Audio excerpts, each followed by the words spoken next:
Hello, my friends. Thanks for joining me for week 3 of Christmas in July 22. This is an open collaboration and it is hosted by my friend Lori at Enchanted Dreams 71, and I am co-hosting this with her. As I mentioned, it's an open collab, so if you would like to join in, feel free to do so. So our first week we made tags, our second week we made pockets. Weeks 3 and 4 are pretty much making whatever you want. So please feel free to join in if you'd like to do that. I am also using hashtag Christmas in July 22 as part of my design team project for line dot arrow junk journals.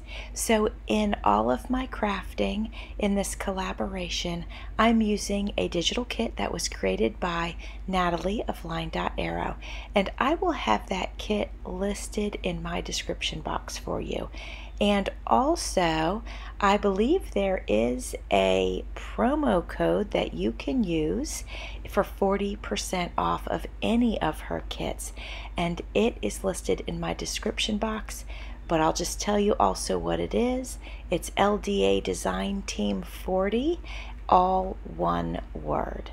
So if you're able to join in with us, please link Lori's channel in your description box as well as mine. Also use the hashtag Christmas in July 22, all one word. Today's video format is a craft along video, so if you'd like to craft along, grab your goodies and do that. That would be awesome. But I wanted to share with you that the highlight of today's video, and really the thing I wanted to share with you, was the creating of a shaker in my journal.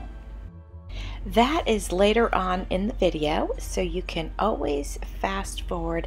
It's gonna be around about the 16-minute mark. I am editing now, so that could change slightly. So, but anyways, it'll be a little bit before that. It wouldn't be after that. It'll be a little bit before that if I end up taking some of this video out.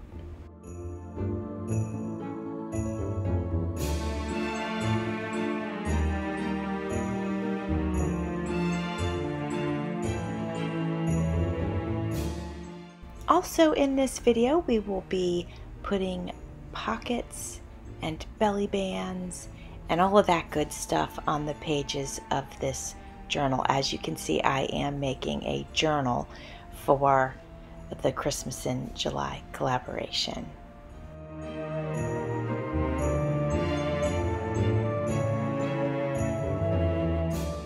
In case you didn't see my other 2 videos, I will let you know that, as mentioned, I'm using a digital kit, but also I am using scrapbook paper. I frequently print out digital kits on the back of one-sided scrapbook paper, and I do that for a couple of reasons. One is scrapbook paper is typically of a good quality paper, so it's always nice to print a digital kit out on good quality paper. Also, I have a plethora of scrapbook paper, quite the collection, because I love paper, and it gives me an opportunity to use it. So I usually, once I print out a kit, I usually go through my stash. Well, before I print out a kit is what I should have said. I usually go through my stash of scrapbook papers and I pick out some that I feel like coordinate nicely with the kit that I'm going to print out. And then I cut it to size, because most of my scrapbook papers are 12 by 12s. And so I go ahead and cut them down to 8.5 by 11. And then I pop them in my printer and I print out the kit on the back of them. I know for some of you, you don't even want to think about Christmas in the July season, and this is the first year that I've done anything with Christmas in July, because I too, I live in Florida. It's so incredibly hot here, and I have just never wanted to even wrap my head around it, honestly. But then after every holiday season, I always feel like, oh my goodness, I didn't have enough time to do holiday crafting. So when my friend Lori asked me if I would like to collaborate, I was like, yes, because now that way I can maybe get a little bit of a head start on the holidays once they roll around, but at least maybe I won't feel like I missed it. And don't get me wrong, I do holiday crafting, but it just seems like the season goes by so fast, and I just feel like I don't get enough of it because Christmas is my very favorite holiday, and I just want it to last longer. And it just doesn't, because that's how life is, right? So I'm enjoying participating in this collaboration.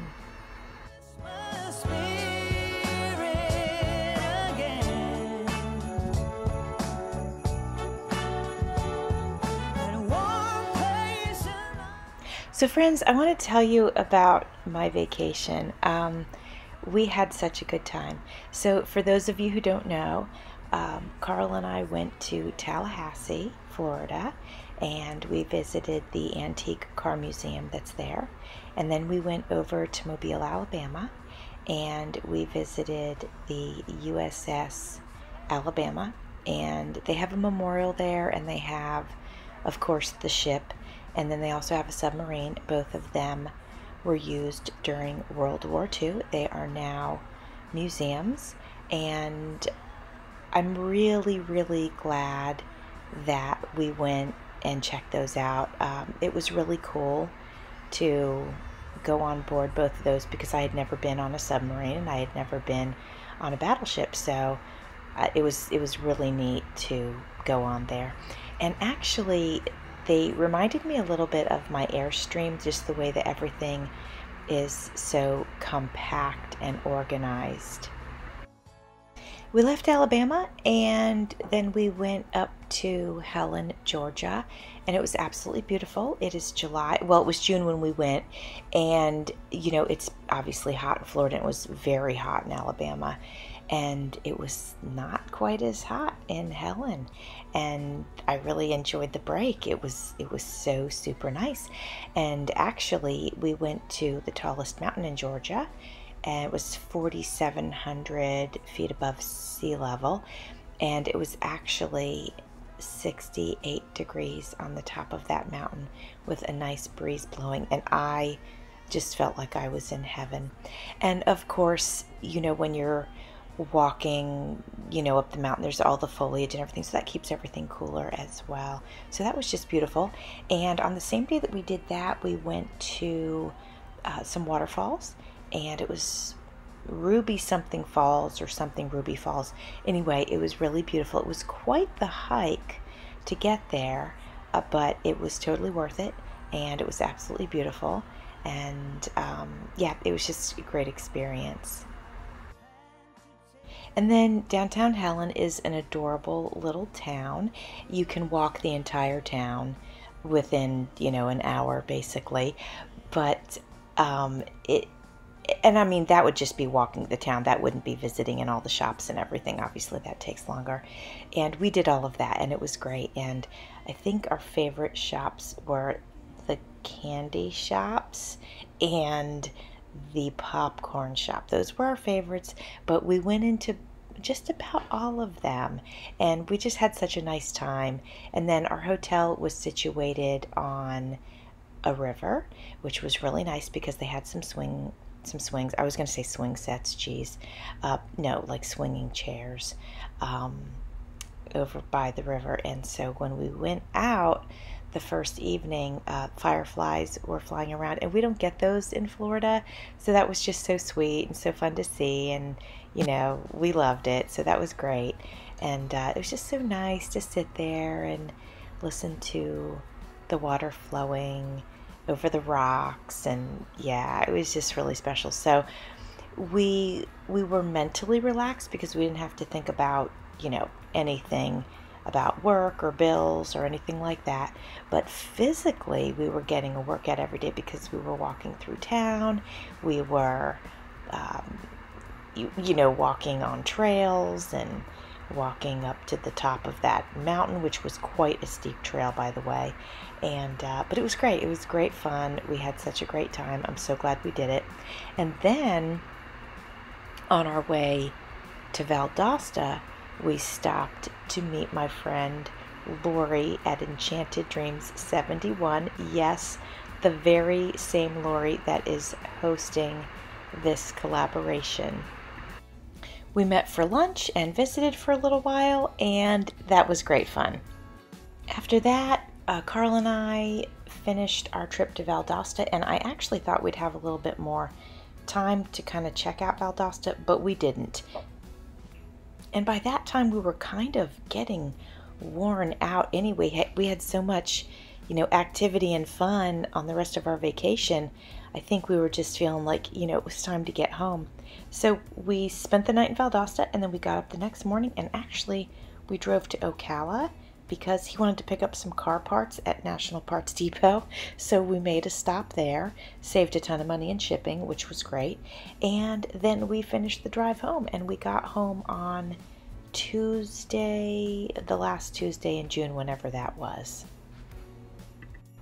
This is the center spread here, and I'm trying to figure out which of these pretty tags and pockets I want to put on this spread.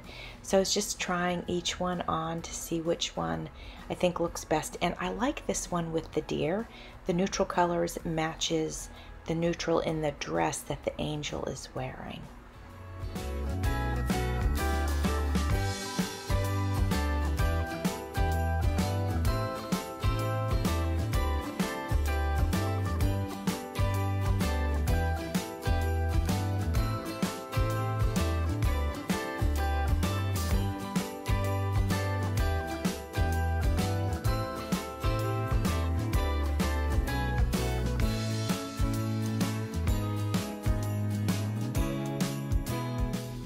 Alright, so we're going to go ahead and add this little pocket, but then I think it's time to start on the second signature and see what pockets we want to put on what pages.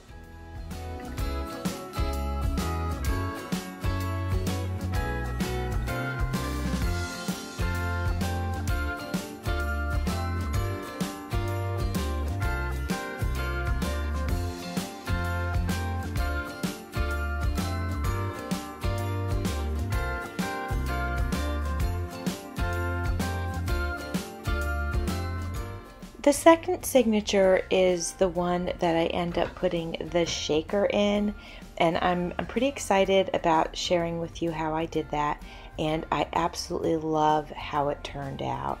So that'll be coming up shortly.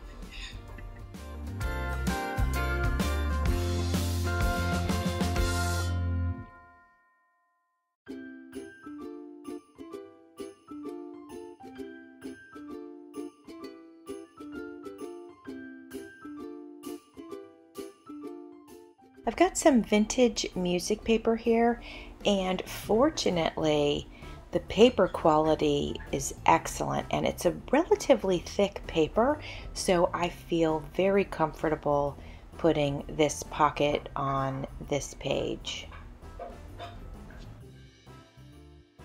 While that pocket is drying, I'm going to go ahead and decide where I want to put the next pocket, and these tags are large, as you can see, and as well as the pocket, so they're pretty substantial in weight, so I definitely do want to make sure that I am putting them on paper that can handle that. So this acorn paper is scrapbook paper, and the kit is printed on the other side of it, but it's very thick, it's very nice, and again I feel confident putting this pocket on this page. And then there's the tag, sliding that in, and look, doesn't that look so pretty? I love it.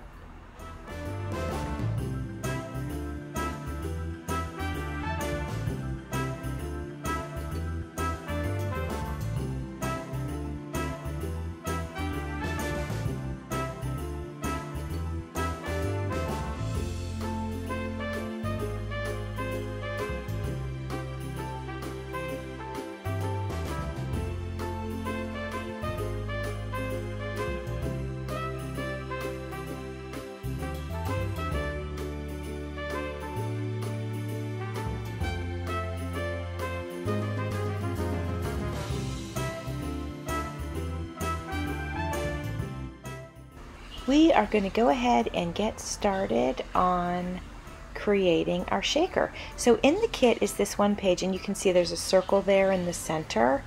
And so shaker is the first thing that came to mind. You could put a photo there, you could put anything you want there really, but I decided I would use a shaker. So now this green thing that I have here, it's just a piece of floor underlayment. It's nice and foamy feeling, and I'm just using that to protect the glass that I have on top of my workspace since I'm using this little razor. So this is just one of those handheld, it's like a, you hold it like a pencil obviously, but it's got a little razor inside, and so it just makes it easy to cut things like this out. Now I need to go ahead and grab my cellophane and cut that to size. Actually, it is not cellophane. It's so funny that I said that. It is it's that stuff that you buy for projectors, and I can't think of the name, but I'm pretty sure they don't call it cellophane. Acetate, there it is. It is called acetate, and I had bought a notebook of acetate. So it's quite thick. And you don't actually have to buy acetate to make shakers, by the way. I just happened to have purchased it, and and actually since the time I purchased it, I realized that there was all sorts of things that I could use to make shakers. But you know what? Why not use it up?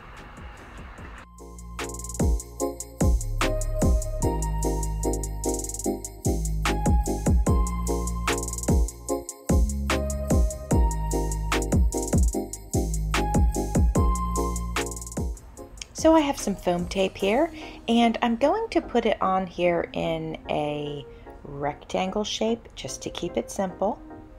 I wanted to let you know that I sewed the acetate onto the paper. I wasn't sure about glue. I do know that Fabri-Tac would have worked perfectly fine, or 3-in-1, but I just wanted to sew it on there, and that way I didn't have to worry about adhesion or anything like that.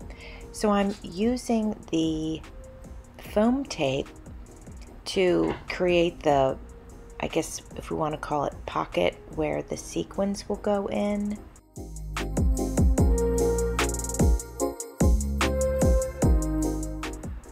Alright, well, it is time to go ahead and create our little sequin mix for this shaker that we're making.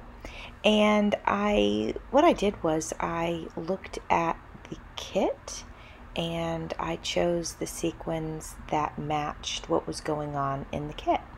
So I have silver and gold and pink, and then some like iridescent, so that will kind of look like snow.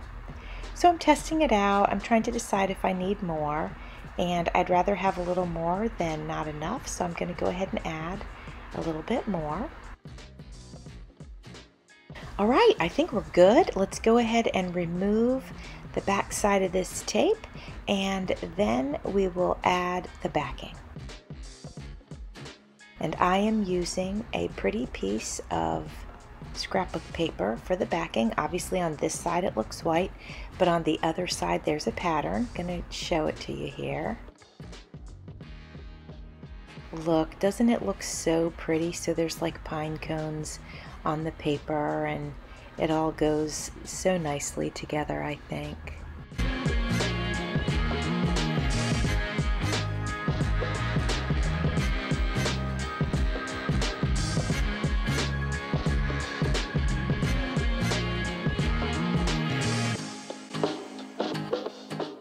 The back is pretty plain, so we need to go ahead and fix that up. So what I did is I'm taking a piece of coffee dyed paper, obviously as you can see putting glue on it, and I'm going to go ahead and adhere that to the back of the piece that holds the shaker together.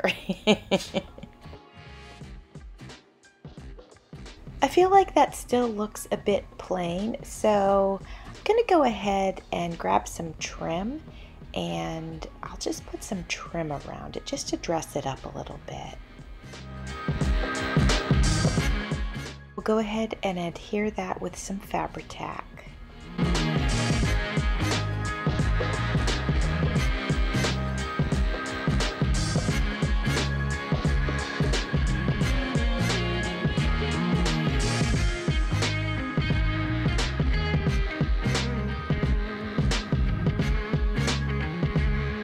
going to wrap that trim all the way around, but I am going to leave a little piece of it hanging off.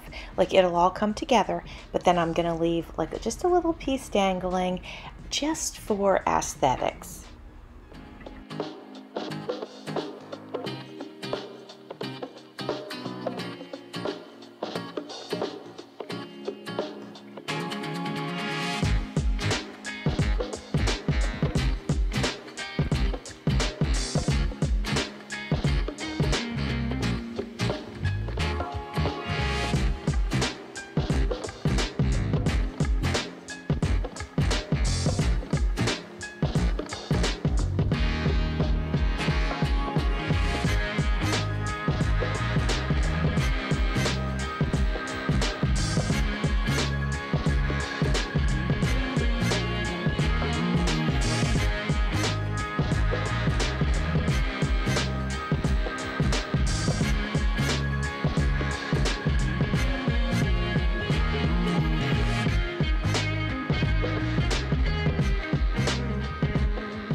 Friends, thank you so much for hanging out with me today. I really do appreciate it. I hope you had a good time.